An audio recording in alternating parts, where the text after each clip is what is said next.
여러분 안녕하세요, 차바사영입니다. 기름값이 미쳐 날뛰고 있어요. 어제만 해도요, 저도 운전하다가 주유소 지나쳤거든요. 흘끗 고개를 돌렸는데 오 마이 갓! 디젤, 휘발유 얘네 둘 다 앞자리 숫자가 2인 거예요. 뭐? 기름값이 2,000원이 넘는다고? 자, 너무 낯선 상황이에요. 2012년에 이렇게 기름값이 한번 높게 치솟았는데 그때 이후로 약 9년 만에 같은 상황이 도래한 거죠. 말 그대로 미쳐 날뛰는 기름값. 대체 왜 그러는 걸까요? 그리고 앞으로는 어떻게 될까요? 이럴 때 싸게 주유하려면 어떻게 해야 될까요? 많이 궁금하셨죠? 오늘 차바사영이 풀어드립니다.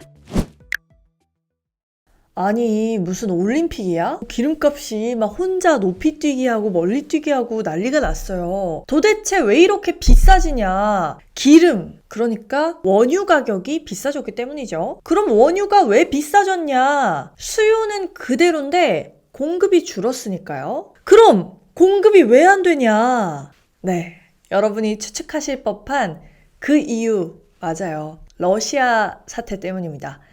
제가 진짜 2022년에 전쟁이란 단어를 쓰게 될 줄은 정말 꿈에도 몰랐는데요. 이 망할 놈의 러시아, 죄송합니다. 아무튼 이 러시아가 전쟁이라는 끔찍한 도발을 하고 있죠. 근데 이 러시아가 경제 규모로 따지면 세계 11위거든요. 우리나라가 10위예요. 우리보다 조금 낮죠. 근데 이 러시아가 원자재 매장량은 끝내주는 거예요. 천연가스, 석유, 석탄 생산량이 전부 다 세계 3위 안에 듭니다. 러시아의 하루 원유 공급량이 통상 700만 배럴이에요. 어마어마한 양인데요. 자, 이게 싹 끊긴 상황입니다. 지난 8일이었죠. 미국 바이든 대통령이 백악관에서 연설을 했어요. 우크라이나 러시아 전쟁 사태 관련해서 계속 경고를 주고 있었죠. 야, 러시아 너네 미쳤냐? 너 그러지 마라. 이렇게 하고 있었는데 얘들이 진짜 미친 거야. 막 어린이들, 환자들 있는 산부인과 이런 민간 시설에다가 폭탄을 막 던져요. 무고한 희생자들이 속출했죠. 이건 진짜 끔찍하고 말도 안 되는 상황입니다. 좌우지간 미국이 계속 경고를 때리는데 도통 들어먹질 않아요. 강력한 조치를 취해야겠다. 이거 말로만 하면 안 되겠다 한 거죠. 그래서 러시아를 상대로 금수 조치를 내립니다. 특정 국가와 모든 교역, 경제 교류 이런 걸 중단시키는 거예요. 야, 니네 진짜 격 떨어져. 야, 너네랑 이제 우리 거래 안 해. 너네 석유 안 사. 너네 좀 배고파 봐야 돼. 정신 차리고 빨리 전쟁 멈춰. 이런 겁니다.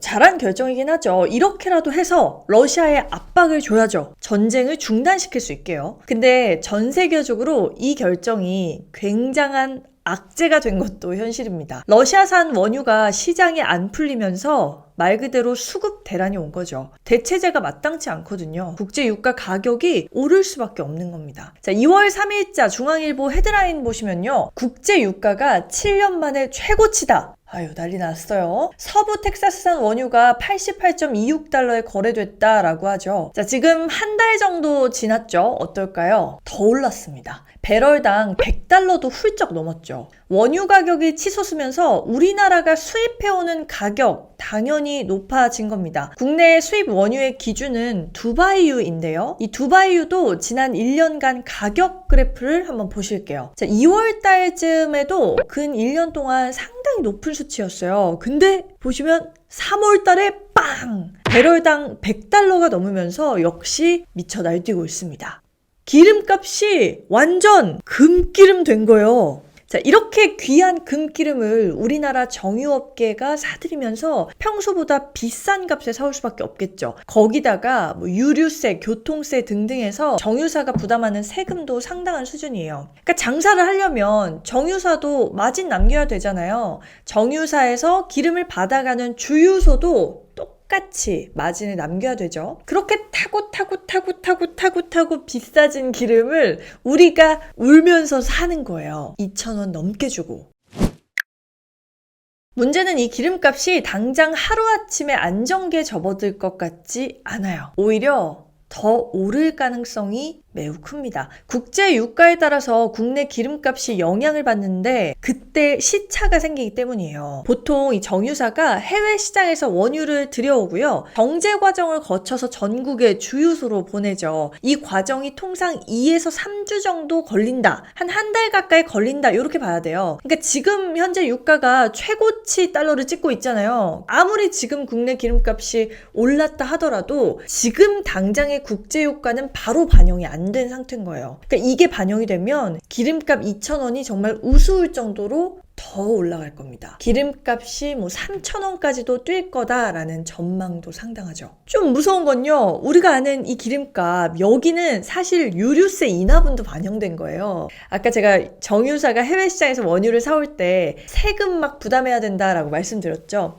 그 세금, 정부가 지금 그 세금을 20% 깎아주고 있어요. 근데 이것도 당장 다음 달까지인데요. 최근에 국제유가가 너무 오르니까 이제 7월까지는 인하분이 연장된 상태입니다. 근데 개인적으로는 이 세금 인하율이 한 30% 정도로 더 커지거나 아니면 더 장기간 연장되거나 하는 조치가 필수적일 것 같아요. 기름값 리터당 3,000원. 이거 감당 안 되지 않을까요? 자, 그럼 기름값 좀 싸게 살 수 있는 방법이 없을까? 결국 이게 제일 중요한 거죠. 국제 정세가 안정되는 시기가 언제가 될지는 아무도 모르니까요. 기름값 싸게 사는 법은 사실 간단합니다. 지금 내 주변에서 제일 기름값이 싼 곳을 찾아가시면 돼요. 어떻게 찾냐? 어플을 추천드립니다. 스마트폰으로 보는 게 제일 간단하죠. 이 어플에 오피넷이라고 검색해 보시고요. 다운 받아주세요. 위치 정보에 동의를 해야 내 주변 주유소를 찾아줍니다. 이것만 동의하시고 나머진 로그인 안 하셔도 돼요. 자, 여기 보이는 내 주변 주유소 이렇게 눌러보시고요. 유종 맞게 선택하시고 현 위치를 기준으로 한 거리 누르시고요.